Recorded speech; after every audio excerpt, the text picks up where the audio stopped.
10 ఏళ్లుగా అధికారం చలాయిస్తోన్న యోధుడో వైపు, ప్రజల పక్షం నిలిచి పోరాటాలు చేసిన ఉద్యమకారుడు మరోవైపు. వీళ్ళిద్దరి మధ్య జరుగుతోన్న రాజకీయ యుద్ధంలో గెలుపెవరిది? ఈ ప్రశ్నకు ఇవాళ సమాధానం చెప్పబోతున్నారు శ్రీలంక ఓటర్లు. ఇవాళ జరగనున్న శ్రీలంక అధ్యక్ష ఎన్నికల్లో మహీంద్ర రాజపక్సే మూడోసారి తన అదృష్టాన్ని పరీక్షించుకుంటున్నారు. అయితే ఒకనాటి ఆయన సహచరుడే ఇప్పుడు ప్రత్యర్థి రూపంలో ఎన్నికల బరిలోకి దిగడంతో రాజపక్సేకు ముచ్చెమటలు పడుతున్నాయి.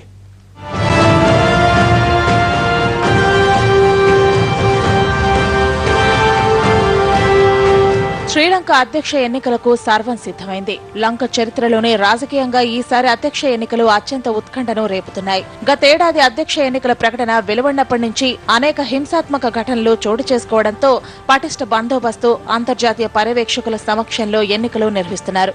దేశవ్యాప్తంగా 1,50,00,000 మంది ఓటర్లు అధ్యక్షుడిని ఎన్నుకోబోతున్నారు. డిసెంబర్లోనే పోస్టల్ ఓటింగ్ ను పూర్తి చేసిన లంక ఎన్నికల సంఘం 1,076 పోలింగ్ కేంద్రాలను ఏర్పాటు చేసింది. షెడ్యూల్ ప్రకారం సాధారణ అధ్యక్ష ఎన్నికలకు మరో 2 ఏళ్ల సమయం ఉన్న ప్రస్తుత ప్రెసిడెంట్ రాజపక్సే నిర్ణయం మేరకు ముందస్తుగానే ఎలక్షన్స్ నిర్వహిస్తున్నారు.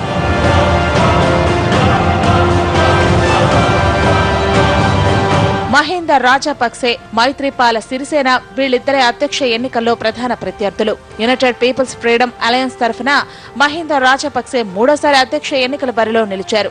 దశాబ్ద కాలంగా లంకను ఏలుతున్న రాజపక్సే మరోసారి లంక పీఠంపై కూర్చునేందుకు సిద్ధమవుతున్నారు. అయితే రాజకీయంగా తనకు తిరుగులేదనుకుంటున్న తరుణంలో రాజపక్సే మిత్రుడు, ఆయన కేబినెట్ లో మంత్రిగా పనిచేసిన సిరిసేన అధికార పక్షానికి చెలక్కిచ్చారు. ప్రతిపక్ష పార్టీలన్నింటినీ కూటగట్టి యునైటెడ్ నేషనల్ పార్టీ తరఫున అధ్యక్ష స్థానానికి పోటీలో నిలిచారు. లంక మాజీ అధ్యక్షురాలు చంద్రికా కుమారతుంగ, మాజీ ప్రధాని రనిల్ విక్రమ్ సింఘేలు సిరిసేనకు మద్దతుగా నిలవడంతో శ్రీలంక ఎన్నికల రాజకీయం రసవత్తరంగా మారింది.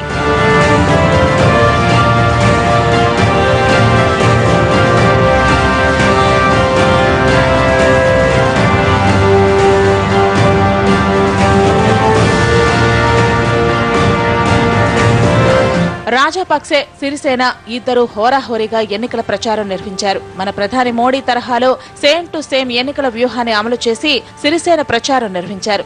సిరిసేన మోడీ స్టైల్ ను కాపీ కొట్టారన్న విమర్శలు ఉన్నాయి. మరోవైపు రాజపక్సే కూడా ఏ ఒక్క అవకాశాన్ని వదిలిపెట్టలేదు. పాపులర్ బాలీవుడ్ హీరో సల్మాన్ ఖాన్ కూడా రాజపక్సే తరఫున లంకలో ఎన్నికల ప్రచారం నిర్వహించారు. అయితే మూడోసారి గెలవడం రాజపక్సేకు నల్లేరు మీద నడక కాదంటున్నారు లంక రాజకీయ విశ్లేషకులు. లంకలో మెజార్టీ ముస్లింలు, తమిళ రాజపక్సేకు వ్యతిరేకంగా ఉన్నారు. ఇక సింహళ ఓటు బ్యాంకు కూడా చీలిపోయింది. రాజపక్సే ప్రత్యర్థి మైత్రిపాల సిరిసేన కూడా సింహళ బౌద్ధ మతస్థుడే కావడంతో ఆయనకు కూడా ప్రజల మద్దతు బాగానే ఉంది. పైగా మాదక ద్రవ్యాలకు వ్యతిరేకంగా పోరాడిన ఉద్యమ చరిత్ర కూడా సిరిసేనకు ఉంది. ఈ నేపథ్యంలో లంక ఓటర్లు ఎవరి వైపు నిలుస్తారనేది ఆసక్తిగా మారింది.